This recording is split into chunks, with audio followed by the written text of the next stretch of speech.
Hello, welcome to the Mediocre Takes podcast, the podcast where we share our mediocre takes on the shows and movies we watch. I'm Marco, and I'm here with my co-host Mel. How are you doing, Mel? I think if I really put some work into it, I could become a horse girl. You laugh at me, but No, I think that's great for you. We love a horse girl. sure, okay. Do we? My mom was a horse girl. Really? Yeah, she used to own horses. Really? Yeah. That sounds cool. It's a shame she disowned you. Oh, my 1 year anniversary is coming up. Of her disowning you? Yeah, it's on November 20th, but by the time this comes out, it'll already pass probably. You kept in mind the date. Yeah. Yeah, November 20th at 9:26 a.m. Anyways, we're doing this really underrated show. I don't know if you've heard of it. It's called She-Ra. Maybe you guys never heard of it. We're probably better than you because we've heard of it. Anyways, Mel will be doing the 3-sentence summary for each episode. So go ahead, Mel. Okay. Oh my god. Wait a minute. Okay, so first of all, I do have to give a disclaimer. I am a hypocrite. I feel like we've probably talked about that in previous videos. I'm a huge hypocrite. I'm also a giant Catra apologist. So I really just need to get those things out before we continue because I don't know, I might have like some controversial opinions. I also forgot to mention this. I have watched this show before. However, I have forgotten almost everything about it. So if I say something like, this doesn't make sense, like, why is this happening? It might be because it happens later in the season and I just haven't remembered it yet.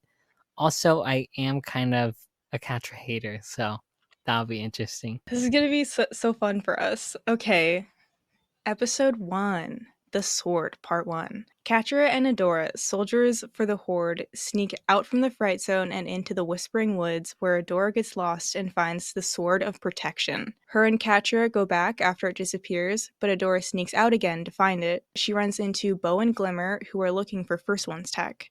They're attacked by a giant bug creature before Adora uses the sword to turn into She-Ra. I love how disappointed Adora and the others are in Kyle. It's always a fun time. I love that we get a plus size character in Glimmer, though people talk about how they hate her for being plus size, which is so stupid. Also, I do have a small critique with Glimmer about her plus sizeness. It's not that she's plus size that's the problem. It's just that in a later episode, when she wears a suit, they like make her legs thinner and everything, and her body looks slimmer than usual, which might just be an animation error, but it's still kind of a problem because I remember they talked specifically when the show first came out. They were talking about how they wanted to have these diverse characters and plus size people, but the character looks slimmer in every now and then, and it might just be a simple animation error, but I want to mention that either way. Oh, so I'm confused on what Grayskull and Eternia is. Like I was so confused about that, and I completely forgot whether that's something that gets mentioned on later. Eternia is the home of the First Ones. Etheria is the planet that they're on right now. Okay, that makes more sense. I get that people are angry with how much they changed the original to the reboot, but I actually really like the reboot and the characters' designs. It's not even an argument. The main complaint I saw were like 40-year-old men who were angry that the characters didn't look sexy anymore. Like, that's the main complaint I saw. Yeah, that is wild, actually. I hope those men, I was about to mention that. Yeah, I get that it's a lot more simple stuff, but I like the less sexy design, I guess. Also, one other thing that I might want to mention, and I'm not sure if this is 100% true, but I heard the writers didn't actually like watch the original, which is very interesting and makes me like really interested to see how this ended up still being a decent show. I mean, to be honest, so I did watch He-Man and I did watch some of She-Ra. There's not much there. Um, Really? yeah. Yeah, honestly, so He-Man and She-Ra, He-Man came out first and it was created solely to sell action figures, and She-Ra Hmm. was just a spin-off to do the same thing to sell I guess like dolls. So there isn't much plot. It followed very much every other 80s and 90s cartoon where it was like, friendship and good always defeats evil, just sort of like the really generic stuff. Okay, so it isn't like a Star Wars situation where there's a really important plot point that we should know about. Not really. It's But the Christmas okay. specials are pretty cool. Okay. That's good to know. Marco, thoughts on the intro? I like the animation. The song is a bit too girly pop for me. Okay, okay. Is it how you feel throughout the whole show? I don't remember the intro how the intro changes throughout the rest of the show. It's the same song, Mhm. but and I felt the same way you do in the beginning, but I really feel like the song grew on me. Oh. Yeah, by like the 4th season, I was like, we are on the edge of greatness. Okay, yeah. This episode did such a great job of introducing us to most of the main characters and their personalities. Some people would say Shadow Weaver is almost comically evil, but she's just kind of like run of the mill manipulative mom. Um Yeah. what are you gonna say, Marco? I was gonna say you would know by experience. Oh my god, wait a minute. It was so funny when Bo and Glimmer just like point and start yelling at Adora when they first see her in the Whispering Woods. There's this really forgettable scene where Bo helps Adora over a tree root while she's still their captive. It's just a little thing, but it does a great job of showing the kind of person he is. Also, Adora's first Shira suit is goofy as fuck. It's the shorts. It's the shorts and it's the cape. The shorts, I don't know why. It's the same reason why I can't take Utena from Revolutionary Girls seriously. Oh yeah, and in a later episode, we get to see a snippet of what the She-Ra suit of the previous She-Ra looks like, and truly it is a tragic downgrade. Yeah, I was going to mention this. I thought I was just imagining it, but I'm pretty sure, and I could swear by this, that Utuna's not Utuna, Adora's Adora's outfit changes when she's Shira. Like she has two different Shira outfits, I think. Is that true? It changes in season 5. Oh, really? I thought I Yeah. noticed in like episode 13. I was like, I kind of swore it looked different. Oh, in episode 13, there's like an added like shield, like chest shield. Yeah, yeah. Yeah. I was wondering what that was because I was kind of confused by that. Episode 2, The Sword Part 2. The gang escape the bug from last episode and end up at Thamor, a peaceful civilian town. It's attacked by the Horde but is stopped by Shira. Adore officially turns against the Horde and joins the rebellion, abandoning Catra.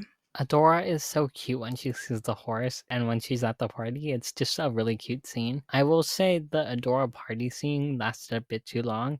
Like, I was like, get over with it already. I like how Bo kidnaps a horse at the end of the episode, and I think that that horse turns out to be Swiftwind. Okay, so I feel like we need more development when it comes to Catra. Like, I get that Catra has problems, but I do think her relationship with Adora could have been better. And I'm not saying that it needs to be healthier to be better, but it doesn't make sense for Catra to tase her best friend when she's never used a taser before, and she's like, "Oh, that thing hurts that much? Wow." I feel like Catra knew what she was doing. You do? I feel like just the look on her face when she did it, Mm-hmm. it was I feel like she did it out of panic because she just, like, didn't wanna lose Adora. But she's just very emotionally unstable, Marco. She's I thinking a get lot of that. I things get that. constantly. Yeah, I get that. I don't know. Would you tase your best friend? Well, no, you wouldn't, and I Well, wouldn't either. okay, but think about it from this point of view. Mm-hmm. Cat, and we learn this later, but Catra has really only had Adora by her side, and even then, Adora always kind of looked down upon Catra in a way where it's like, "Oh, Catra, you can't do that," even though Catra the things she's doing is a reaction to her being basically abused by everyone. So, I don't know. I feel like Catra is such a complex character and nobody understands her. Okay, but I feel like Adora isn't looking down on Catra. I think Catra is just imagining that. Like, that's my point of view. Or at Oh, least that's what my point of view from this season. okay. Well, I would have to disagree with that because okay, basically there's been scenes where we can see that Catra is being picked on by others and she's lashing out and Adora is basically saying like, "Oh, you shouldn't do that. Like you know better. You shouldn't be doing that." And it does sort of feel like she's coming from a holier than thou situation, and that comes a lot from the way that Shadow Weaver raised both of them where she constantly praised Adora and is like, "Oh my gosh, Adora, you're so perfect." And was always like, "Catra, stop messing around. You keep fucking up. Like, what are you? So I don't know. I feel like there's been examples of Adora being like Catra and Catra being like, what the fuck, man? Okay, I'd probably have to like watch those scenes again just to double check because I don't remember those scenes at all. But I believe you. I forgot to mention this when I was talking about the character designs, but I really like that low like dark line under their eyes and like where their nose is. I don't know what that is, but for some reason I really like it, and I just think it's a really cool design for their characters. I remember when I first watched this, when Bo said the first ones were the first quote unquote settlers, I got a real icky feeling in my tummy. And like I said before, I am a hypocrite. And I'm about to show you guys. So, Glimmer. Her and Catra are actually very similar, but for some reason, I find Glimmer so annoying at times. Not always, but sometimes there are moments where she does something that just gets on my nerves. And I'm telling you this now so that when more of my hip hypocrisy shows, you'll be prepared. That was a hard one. When Catra was like, Shadow Weaver's freaking out, it'd be funny if she wasn't such a terrible person. I would have giggled at that line if I didn't know that Catra's literally being mentally, emotionally, and physically abused. And I know Shira's introduction to the Horde was supposed to be this big moment, but the suit is so goofy. I truly can't get over it. Once again, the shorts, the boots, the shoulder pieces, the tiny cape, the swoop bangs. Catastrophe. Episode 3, Raz. The gang make it back to Glimmer's castle where she plans to introduce her mom, Queen Angela, to Shira. Adora leaves Glimmer's room to try and transform and ends up accidentally turning Horsey into a unicorn. He freaks out, causing a scene, and Adora runs away into the woods where she meets Raz. They save the unicorn, who's chosen the name Swiftwind, and Adora and him go back to the castle where she pledges her allegiance to the rebellion. I love Madame Raz in this episode, which foreshadows what happens in the rest of the show. I do at least remember that a little bit. So yeah, I'm really excited for when we get to that part. So the magical girl transformation in this episode was good. I just wish we got more than one type of transformation. Like whenever we see Adora transform into She-Ra, it's always the same animated scene, and I just wish we got more of that. Yeah, I I really wish that, like, there's 5 seasons and her suit only makes a true transformation in the 5th season, and I feel like she's gone through enough things where there are points where it feels natural enough for her to have her suit change at some point, at least a little bit, but that doesn't happen and it's really disappointing. I'm gonna mention this too, like you did. I was gonna say hot take, mediocre take, actually. I find Glimmer to be a lot, no, very annoying throughout the whole show, and I get that she gets character development, but man, I could not stand her. Oh, I don't remember what this was about specifically, but the Honor of Grayskull joke lasted too long as well, like the party scene in the second episode. I think this is where Adora was just repeating the Honor of Grayskull and like swinging her sword around everywhere. Yeah, that was a bit too long for me. By the way, how old is Catra and Adora? Like, I know they're older in the original, but I was just wondering how old they are. They're in their, like, late teens. I think they start off at, like, 16 or 17, and at the end of the show, they're in their early 20s. Oh, so they're basically children at the beginning? Yeah. Okay. Well, I guess that makes more sense for their characters. Shadow Weaver being told off by Hordak is so funny to me. Madame Raz is literally one of the most tragic characters in this show. She's also, like, one of the most endearing. My heart hurts every time I see her because, hindsight, I know how important of a character she is in the end. But and just going back now and watching it again, my heart also Lord Hordak. I laugh at him because I know he's supposed to be the ultimate villain for most of the show, but I know what he is. And now every time I see him, I can't help but giggle at how actually pathetic he is. Episode 4, Flowers for Shira. The gang go on a mission to assist the kingdom of Plumeria. They infiltrate a nearby horde camp that's been poisoning the land. Princess Perfuma rallies her people to help them, and they successfully take them and the machines down. Perfuma joins the Princess Alliance. I love the opening scene in this episode where Adora is struggling with the bed. That was just a really cute scene. The awkward scene where the queen and Adora talk was really great. Okay, so about Perfuma, I did not like her in this episode. She's very frustrating and doesn't even try, which I get, but it's kind of dumb in my opinion. I wish we got to see how they managed to get the Horde outfits in order to sneak into the room with the tree poison in it. Like, I get you could probably make a silly little excuse, like Adora probably knows where they are because she's been in the Horde base, but still. I feel like Perfuma changes her mind way too quickly. Like, the moment she reads the note, she's like, her mind is changed. And I get that's because, like, Adora is sacrificing herself, but I don't know. I don't really get it. Okay. You can tell the writer was being careful when writing Natasa and Spinnerella this early in the show, because there's obviously something going on there, but they had to keep it like a little PG. Also, Bo wearing a bisexual flower crown? Bisexual Bo confirmed? The little rat gremlin of a failed clone is so freaky, and it's so weird to see Hordak pet it like a cat. Like, that's literally him. Marco, he's petting himself. Also, the people were really dead set on giving Adora a baby. Like, I think they handed her a baby maybe 4 times. Also, I wish the lizard she returned into a unicorn came back. It would have been so fun if it was just like this little reoccurring creature in the background. Nothing important, just to see it there, like on a tree or something. When Katra hit us with the "it's just a phase, she's just confused" line, I had to laugh. Like, how many people have heard that when they came out?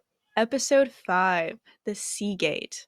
The gang hire Seahawk to take them to the water realm of Selena's. While Shira repairs Selena's Seagate, the gang, plus Mermista and Seahawk, take down a horde ship. Mermista joins the Princess Alliance. Seahawk is kind of lame and I hate him. Like, I get that he's trying to prove himself, but man, he was annoying. And when he and Bo started singing, I hated that a lot actually. I kind of forgot about Mermista and Scorpia, and I really loved them. Mermista is always a really fun character, and I love her sarcastic personality. So I didn't know what these were when I was rewatching the show, but I was confused on what the shadow things following Adora were. Apparently, they're like magic from the stone thing that's in the Horde base, I think, right? Yeah, Shadow Weaver is creating like little shadow henchmen to Yeah, follow okay. people. Oh, so I didn't realize this until someone mentioned it in a video I was watching, but apparently Mermista and Seahawk were dating and they broke up. Like, I completely missed this when I first watched the show, and I'm so surprised now. And it's so confusing to me. And the fight scene in this episode was really good. Yeah, we are introduced to Scorpion Seahawk in this episode. And let's break this down. I love Scorpia. Obviously, of course, don't be silly. Now, Seahawk, aka Timu Han Solo, that man is so annoying, and it has everything to do with how he speaks and his impulse to try and break out into song. His only redeeming quality is that he is a bona fide simp. We're also introduced to Princess Mermista, who I also love, and that is something I really love about this show, is that like 90% of the characters, including the major and minor characters, I really like. I also love that this is the episode where we really get the calling Glimmer the wrong name ball going. For some reason, to me, it's just so funny. Also, I really wish the wounds Catcher gave Shira stuck. Just like imagine the potential angst there. You can do so much with that. And I'll bring that up later and I'll talk about it more later. But just imagine. Episode 6, System Failure. The gang traveled to Drill to recruit Princess Entrapta. While attacking a robot that was corrupted by First One's tech, Shira's sword is infected and Adora is down for the count. They successfully defeat the robots and recruit Entrapta. I love the way Entrapta uses her hair in this episode and the way it's animated.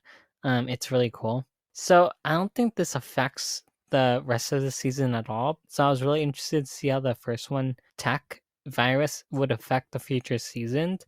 But I'm pretty sure from what I remember it doesn't at all, which is kind of disappointing. It does, kind of. Again, in I think season 2, when they go to like a winter outpost or whatever, it affects Shira Oh, again. okay.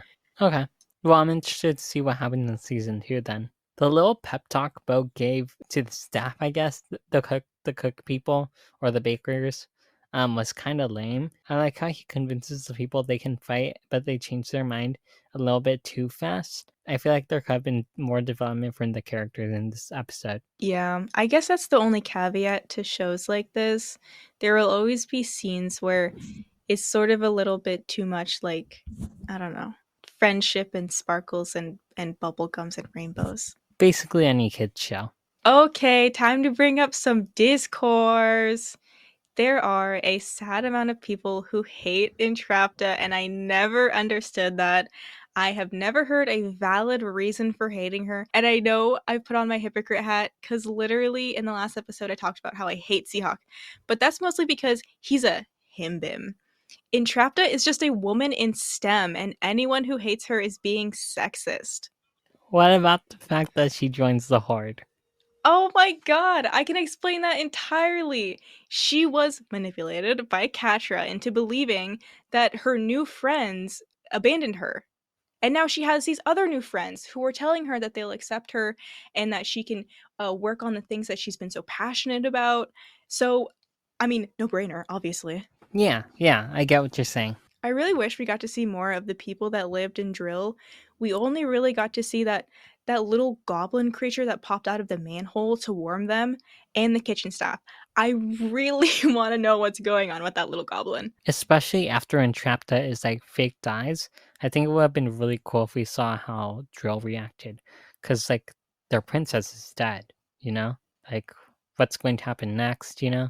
You are so right. That's kind of just like a I don't know, how do you say, like a loose thread or something. Like It's potential. yeah, they just completely forgot about Drill. Also, Entrapta was raised by gay robot dads. Prove me wrong. I really wish we got to see more of the red disc, or at least things similar to it. We get a little bit in season 2, but other than that, not really. Things that could corrupt She-Ra in different ways, kind of like how different types of kryptonites affect Superman, would have been super fun to see. I just don't think they had enough time for that, but if this was a longer running show, I would have been really interested in like them exploring that. Okay, episode 7, In the Shadows of Mysticor. Beach episode. The gang go to Mysticor, home to all known sorcerers in Etheria, to help Adora relax. But one of Shadow Weaver's shadow spies follow and antagonizes her until she accidentally destroys sacred writings and the island's shields. Shadow Weaver tries to manipulate Adora into coming home, but she refuses and defeats her. Friendship truly is magic. My foot is going numb now, so. Again, I know. I don't know what's going on, but every time I record with you, it almost happens every time. I really love this episode. This doesn't completely explain how Shadow Weaver's shadows work, but I like it either way.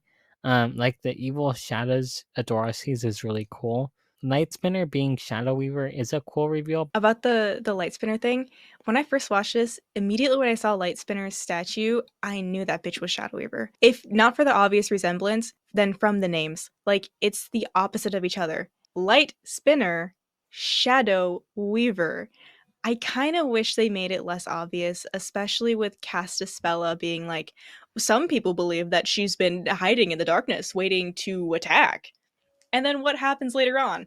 It was just a little too on the nose for me.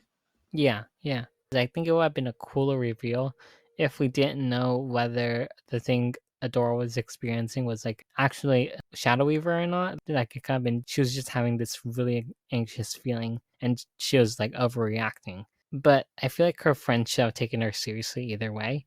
But that's just me. Yeah, it was so frustrating how dismissive everyone was to Adora, especially since they seem to know how evil and vindictive the Horde is. So I don't understand how they thought, "Oh no, the Horde definitely isn't up to anything here." It's Mhm. just a little weird. Also, it would have been better if we got more dialogue from Shadow Weaver and how she spent her time when she was Light Spinner or something, like just anything about Light Spinner and how she became Shadow Weaver or something like that. I feel like that would have been really interesting. But that's okay, I guess. That happens in like season 3 or 4 or something. It happens later on. So the beginning of this episode confuses me. Like, why were they just sleeping in the forest? Were they just out there relaxing? I don't know. The design of Bose and Glimmer's sauna outfit was so funny and I love it. Oh yeah, when they go into the hot springs, we get to see little wings on Glimmer's back, and I have questions. Like, was she born with that? Or were they tattoos or some sorcery magic? And they're just so small. Like, why are they so small? It's so much harder watching this after being It's so much harder watching this after becoming motherless. I think I think I feel embarrassed because Adora is just so much stronger than me. Cause girl, I would have gone with Shadow Weaver. And that's on me. Episode 8, Princess Prom. What's that? The show isn't gay enough? Not enough drama? Well, let me introduce you to prom night. All the princesses and their plus ones are invited to the Princess Ball being hosted at the Kingdom of Snows. Scorpia and Catra successfully crash the party and capture Bow and Glimmer. So I find it funny how Perfuma asks Bo to go to the princess prom with her. I enjoyed that. Small anecdote, I guess. I find it confusing that the Horde was taught to hate princesses and that they are evil, but then we find out that Scorpia is a princess. And like that just doesn't make sense in my head. So that's because the Horde just like crash landed in their kingdom and they were like so polite to the point where they literally gave up their black Crystal garnet. thing. And Princess Scorpio was literally like, I don't know, her title was basically taken from her, so she kind of doesn't it's sort of like a circumstantial thing. Yeah, I get that. I will say I found this episode kind of frustrating when Frosset was completely ignored the fact that they had like terrorists in there. I was like, no, it's fine. We have to stay impartial. Like, you sound like a politician, I guess. I don't know. That's like a great anecdote for moderates. The moderates who are like, there's good guys, wait, there's bad guys on each side, guys. Yeah, exactly. It was really frustrating, especially after like Katra and Scorpia actually ended up like bombing the place. Like, I felt like Frosted should have at least said she was sorry to Adora for not believing her. It is so hard to not like Scorpia. Her whole story is so sad. Like, even before the Horde, her family were outcasts, but they were still friendly enough to let the Horde stay when they crash landed and even, like, gave away their crystal. I love what Entrapta brings to the table in this episode. Her literal and inquisitive nature was really refreshing because she's the only real bitch in this show. Everyone is pussyfooting around for 5 seasons, letting jealousy and bitterness eat them alive and cause unnecessary drama and angst. And then you have Entrapta, unbothered and girl bossing. Ugh, and now it's time to be a hypocrite. The drama between Bo and Glimmer was so annoying and kind of embarrassing on Glimmer's part, a little pathetic. Froster reminds me a lot of Toph from Avatar The Last Airbender, and they become more obvious in later episodes with her, but we get some good examples in this. Example 1, she's young. Example 2, she's stubborn. And example 3, she's very powerful. Okay, that part where Adora says, Bo isn't the type to just leave his old friends behind, and neither am. And before she can finish, Catra walks in on Scorpia's arm.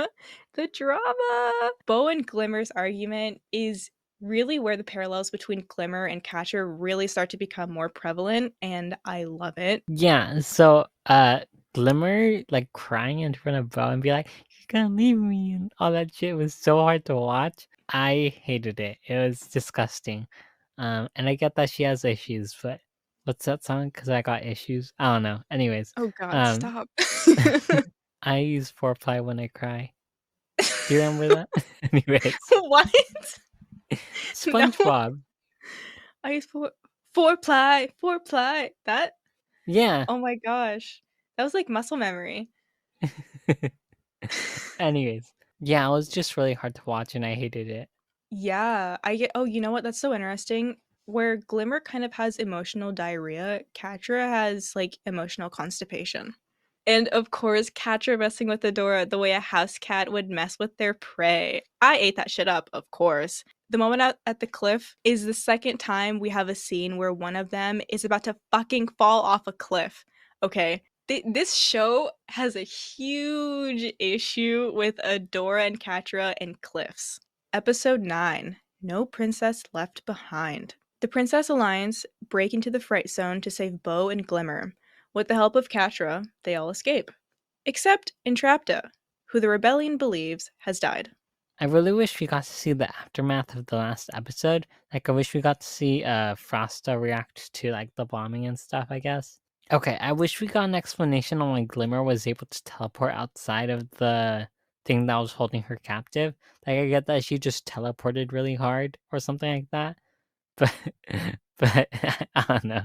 It just didn't make sense in my head. I think it would have been really cool if we got a dynamic between Lonnie and Dora because Lonnie says we used to be our friends, and I think that would have been a cool dynamic to see like Lonnie, Adora, Kyle, that alligator guy, and Katra, like Rogelio! Rogelio. Well, I don't Yeah. know. We don't know his name yet. Oh, I guess. I think it would have been really cool if we got like a bigger dynamic between them because they all trained together and stuff and literally grew up together. So yeah. Oh, I have a love-hate relationship with the trope of I have a plan, explaining the plan, executing the plan, and seeing whether the plan goes wrong or good or something like that. I don't know. I just don't really love it. And I feel bad for Kyle. They made Kyle too pathetic to the point where I hated him. Like, there's a science to making a likable but pathetic character, and they did it wrong. I remember saying this, but I was like, to Rat from the modifiers, I want to say if it was a man and he was pathetic, I think you would hate him. But my rebuttal to that was I liked the goth guy from the Scooby-Doo show or the Scooby-Doo movie, Oh and he was very yeah, pathetic. yeah. Yeah, there's some sort of formula to it. I guess this is a formula in my brain, Mhm. but it's just something to it where it's like it's really a an art, and it's either hit or miss for me whether or not I'm gonna like a pathetic male character. Would you say Kyle is bullyable? Oh, very much so. Very much so. Even Bo was getting to a point, and, like, Bo seems like the kind of guy where when you have him, like, on the edge, there's something wrong with you. I don't know, cause like Kyle is trying to become friends with Bo, and Bo is like, yeah, whatever. I was like, Yeah. but like Bushop tried being kind, I guess. Like, I mean, he could have been like a Catra. He could have been in like a abusive like situation, you know. And Bo's just like, yeah, whatever. But Anyways, that's what I'm talking about, though. There's a science to this, Marco. Like, he was too pathetic. He was laying it on too thick. Yeah, he's just a little piss boy. The one thing I always think about when someone is being held hostage is, like, what's the bathroom situation? Because at some point, these girls are going to have to piss. And it's kind of like my same thought process whenever I watch a zombie film or a show. What are we using for a period? I'm always having these questions that are such little, like, minute details that should be very forgettable. But in these situations, I can't help but think. So we find out that Shadow Weaver is capable of making people forget basically anything with basically electroshock therapy, and that would have been such an interesting thing to explore. Adora and Catra have this conversation later on where Catra was like, "Did you really think I was gonna let her erase your mind?" And Catra was like, I don't know. Or Adora was like, I don't know. But like imagine if Catra didn't necessarily know and it still happened. Imagine if randomly Adora started remembering things from her time in the Horde that Shadow Weaver made her forget. Because we already know that Catra always knew Shadow Weaver was manipulative and that the Horde was bad. So I can't help but just think about the possibilities where maybe Adora also had those thoughts and Shadow Weaver found out and decided to erase those thoughts from her mind. It's just, the show could have been so much more complex, but I understand why they had to keep it not as complex. Still a complex show, but could have been more. I also feel like they accepted Entrapta's death way too fast, especially since they all know that she was really smart. So the fact that no one was like, "Hey, she definitely could have like finagled her way out," is so peculiar to me from a logical point of view. From a thematic point of view, I get it. I understand. Episode 10, The Beacon. Surprise! Entrapta's alive! Catra manipulates Entrapta into believing she was abandoned, and Glimmer's powers are still corrupted. Adora and Catra find a First One's temple. this episode could have been shortened a lot more. The main plot of this episode has way too much filler, and it could have been like 5 minutes long. I wish we got more reactions from the characters about Entrapta's death. Like, I wish we could have seen the aftermath of, like how I mentioned, like Drill reacting to Entrapta's death because their princess literally died or fake died. I really appreciate that Glimmer finally said she was sorry for what happened during Princess Prom. Like, we were waiting for you, girl. I like the scene where Catra kind of manipulates Entrapta. Like, it's kind of bad, but I like it still. Okay, so I think Catra could have been a decent character, but I need the writers to write that Catra is taking Adora leaving personally, which they are, but like in the first episode, Catra thinks Adora abandoned her, but Adora literally offers to run away with her, and then Catra just refuses. And like, I need a better reason. I'm just like that, I guess. Okay, the one thing I'll say about that is, you know what? I'll bring something up in the next episode, but it's deeper than that, Marco. It's deeper than that. Yeah, it warmed my appropriately sized heart to see how caring and protective Scorpia is with Catra. The whole shtick with Entrapta going in and out of her cuffs was so funny. Also, the amount of guilt everyone feels is almost nauseating. Bo feels guilty for Glimmer, Glimmer feels guilty for the Alliance, Angela feels guilty for Micah, Adora feels guilty for literally everything. It's embarrassing to see these people feel bad for not being perfect. Episode 11, Promise. In the first one's temple, Catra steals something, setting off a security protocol. As they run from the security protocol, aka spider monsters, the temple plays tricks on them by making them relive their past. Catra abandons Adora. Adora finally lets go. The little smug smile Catra has at the beginning of this episode before the song intro is amazing. I love it. I also love the animation and the art and just like the whole style of the old one's runes when we're inside it. I love the scene where Light Hope tells Adora she must let go and then Adora literally lets go. Like, I get it. So smart. So I really like how they're not just seeing the memories, but they're acting them out as well. I really appreciated that.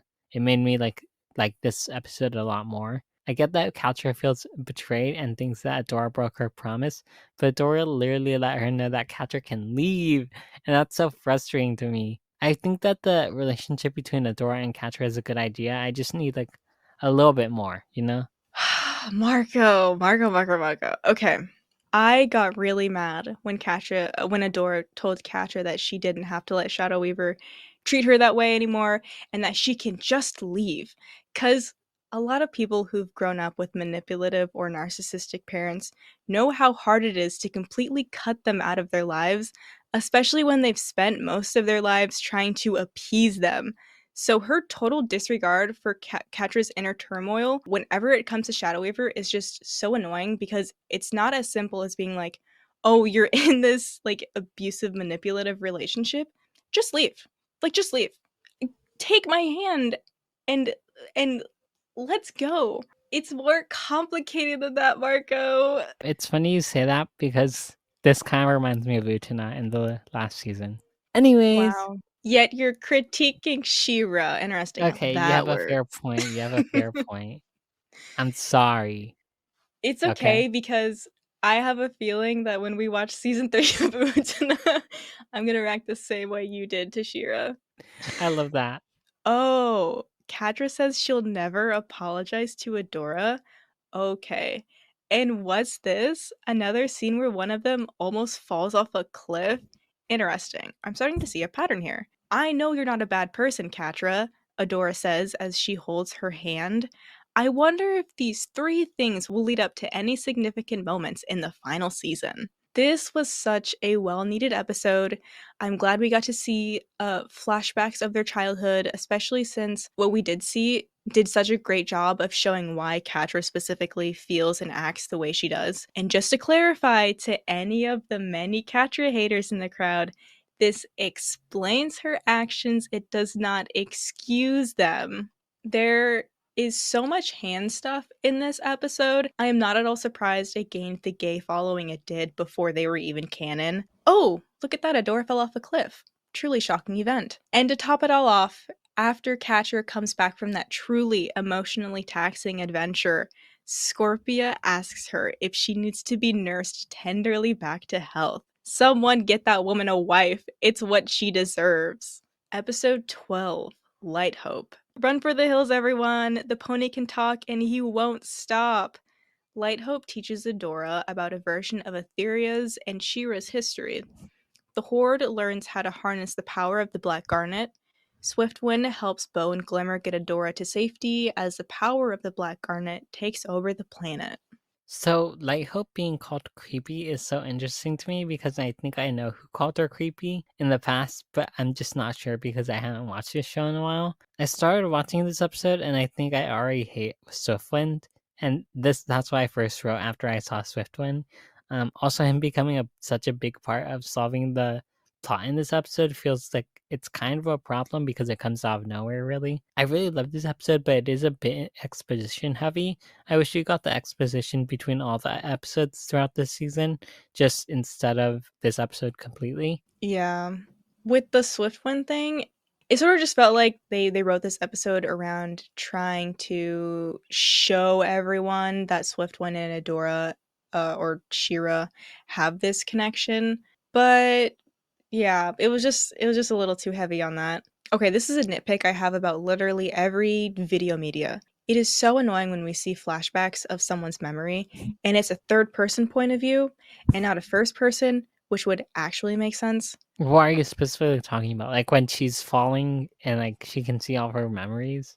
Yeah, That kind of reminds me of Infinity Train actually, because that I happens know, there but too. that's a critique. That's just a critique I have in general. Like, I understand that they'd have to create new scenes for Mhm. that, but I don't know, man. You got Netflix money. That's a good point.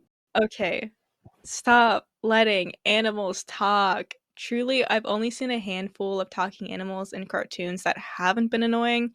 One of them being the cat from Infinity Train, and I think it has a lot to do with knowing when you've overstayed your welcome. I want to ask you what your least favorite animal talking one is So far, from all the things from we've any watched, cartoon. I from recent memory, it has to be Swiftwind. With Pugsley, he's slightly above Swiftwind because Pugsley plays a larger part in the plot in general of that show. Yeah. Yeah. So I implore everyone who, for some reason, hasn't watched She-Ra to at least watch a video compilation of Entrapta, because there are a handful of times where she sounds just like Jennifer Coolidge. Like in this episode, she says, "Hang on, I made a model." Girl, Miss Jennifer possessed her in that moment because it sounded just like her. Also, I need to point out when Light Hope shows holograms of all the princesses, you can see an orange one who you can see has a cat-like tail, and then in another scene, you can see that it has ears. Cat-like ears. What I'm trying to get at is I headcanon Catra as the lost princess daughter of an endangered cat kingdom hiding somewhere on the planet that went into hiding centuries ago. Thoughts? I think that'd be a really cool idea. I did not notice the princess with the cat ear or the tail. I mean, it'd be really cool if they added that into the plot, but you know, Shira's finished, so we'll never know. Just make a comic or something! Listen, they've created such a great world. There's so much potential. I just think Catra royalty would be so interesting, you know? Imagine imagine if her parents found her. It is so silly to me how gullible Adora is. She eats propaganda like a white blood cell eats foreign molecules. I hate to say this because I'm really showing my hand here, but there is a part of me that feels bad for Shadow Weaver when she loses her connection to the Black Garnet. But her little fight with Catra is really something Catra needed to go through, so good for her. Episode 13, The Battle of Bright Moon. The Horde capitalizes on Black Garnet's destruction of the planet by attacking Bright Moon. They are almost successful in their attack before the rest of the princesses come to the rescue and save the day. I only have one thing to say about this episode, and I don't like the finale for this season. It felt very stereotypical. Like, I don't like how obvious it was that the other princesses would end up saving the day. Like, it felt like a bad superhero movie. To that, I will say I at least liked that they waited until it seemed like all hope was lost before they came. Like they really did get it to a point where I was like, "Holy shit, like what's going to happen now?" Obviously, we knew what was going to happen, but they really did let it get down to like the final thread. Katra is such an entrepreneur, a true girl boss. You can call Katra many things, but if there's one thing you can't call her, it's lazy. That girl has a Sigma grind set. I love that we finally got to see Natasa and Spinnerella in action. Once again, I wish Shira kept her scars, cause imagine the amount of psychological damage it could have done to Katra to have to constantly see every time she's hurt Shira when she looks at her. And now, about that ending. With the whole Katra and crew getting swept away by a rainbow wave, I had to roll my eyes. It was so gay, in brackets, derogatory. Overall, I think this is a decent show. I enjoy it for what it is. I will say it's a bit too like kiddie for me, I guess, at points. Not all the time. It's mostly when Swiftwind and some of the other characters I find annoying on the show or on the screen. I mean, I really like Adora and I really like Bo. Glimmer is still annoying as hell to me, and I think she gets better throughout the seasons, but I do not like her right now. Yeah, it's just a really decent show. Okay, thoughts on Katra? She's okay, I guess. Okay, I can work with that. Okay, rebooting a cartoon from the 80s or 90s that was made solely to sell action figures is a pretty safe move because almost anything you do will probably be better than the original material. But N.D. Stevenson really knocked it out of the ballpark with this show. I say that now with hindsight, but even just the first season was great. When I first watched the first few episodes, I was pretty weary of the show, but I am so happy that I continued to watch it because this this because truly this show has so much to offer. Jeepers, talk about angst. Well, if that was a little too intense for you, no worries, because it is time for a little segment that I like to call the Mediocre Minute. This is a tiny little micro moment where me and Marco recommend books, comics, music, games, and more for you all to check out if you need a break from all of this homosexual drama. My recommendation is the comic Heavy Vinyl by Carly Usden. Girls' Night, but make it Fight Club, but with lesbians instead of gays. It's a quick, light comic. It's a pretty refreshing read after something like Shira. Marco, what's your recommendation? I love how you said, but with lesbians instead of gays. Well, was I wrong? No, you weren't. You really weren't. My recommendation is from an author I already recommended before, and also now I'm recommending this to you because I think you would like it. But it is Remote Control by Nnedi Okorafor. This is a novella, 200-page book, I think, or maybe 100. It's about this girl named Sankofa. I think that's how you pronounce her name. And this is an African futurism book, and it's basically about how one day she gets this orb thing that like turns her into like a death being. She basically can glow, and whenever she glows, she kills people. So people call her Death's adopted daughter. It kind of feels like mythology at times, but I really like it. It's like sci-fi mixed with a little bit of like mythology every now and then. Like it's mostly about her like walking through Africa trying to find this artifact that turned her into Death's adopted daughter. It's really cool. I really like it, and I recommend that to you guys. Anyways, you guys, that's our thoughts on Shira, Princesses of Power Season 1. We hope you enjoyed this episode. If you want to send us a voice message on Spotify for podcasters, there'll be a link in the description to do so. We also have an Instagram, Twitter, TikTok, and Threads, which are at MidTakesPod. And that's everything. So goodbye. Jesus Christ. Marco.